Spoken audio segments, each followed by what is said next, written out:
ভারতের মাটিতে বাংলাদেশ ক্রিকেট দল। প্রতিপক্ষ দেশ ভারত টেস্ট র্যাঙ্কিংয়ের ১ নম্বর দল হলেও হাল ছাড়তে নারাজ সফরকারীরা। এক ম্যাচের টেস্ট খেলতে ভারত পৌঁছেই বাংলাদেশের অধিনায়ক মুশফিকুর রহিম জানিয়ে দিলেন সাহসী বাক্য। ভারতীয় গণমাধ্যমে সমান তালে লড়াই করার ঘোষণা দিয়ে মুশফিক বলেন, গ্যারান্টি দিচ্ছি আমরা নম্রভাবে আত্মসমর্পণ করব না।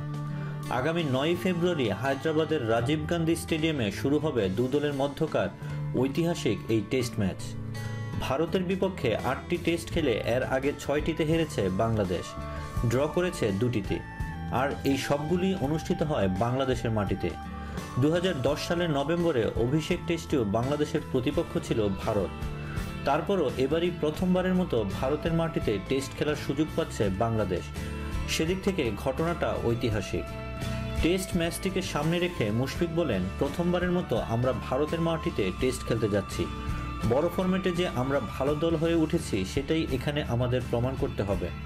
বিরাট কোহলির ভারত টানা 5টি টেস্ট সিরিজ জিতে রীতিমতো আকাশে উঠছে। 2016 সালে তারা টানা সিরিজ জেতে শ্রীলঙ্কা, দক্ষিণ আফ্রিকা, ওয়েস্ট ইন্ডিজ, নিউজিল্যান্ড ও ইংল্যান্ডের বিপক্ষে। মুশফিক বলেন, বিরাটের অধীনে ভারত দারুণ খেলছে এখন। স্বাভাবিকভাবেই সিরিজটা আমাদের জন্য খুব কঠিন হতে